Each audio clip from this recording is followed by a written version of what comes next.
மாடு மணி 8 காலையில எழுந்துக்கலாம் இதெல்லாம் ஒண்ணு இருக்கா? அறிவில்ல சனின எழுந்துக்கோ. செல்லப்பல என்னடிமா அச்சடி தூக்கு முட்டுச்சு உனக்கு. சரி நம்ம போய் குளிக்கலாமா? ஆல்ரெடி என் பையன் ஷைனியா இருக்கான். இன்னும் வந்து அப்படி அழகா ஷைனிங் ஆகிடுறியோடி செல்லப்பல. டேய் சாப்பாடு ரெடி ஆயிடுச்சு, வந்து சாப்பிடுவா. எது பசிக்கலையா? பசிச்சா சாப்பிடு, இல்லைன்னா எனக்கு என்ன. என் தங்கத்துக்கு பசிக்குதானாங்க? ஏன் நீ வர வர சாப்பிடவே மாட்ற? வயிற்றுல உனக்கு எதுனா பூச்சி எதுனா இருக்குமா?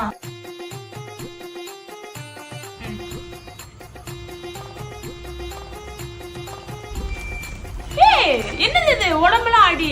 எனக்கு அப்பவே தெரியும் நீ ஆடின ஆட்டத்துக்குலாம் என்னைக்குனா ஒரு நாள் எங்கன்னா விழுந்து வாரிட்டு வருவேன்னு. அச்சோ என்ன சாமி, கிழிச்சுக்கிட்டியா நீ காலை? அச்சோ தம்பி வலிக்குதா?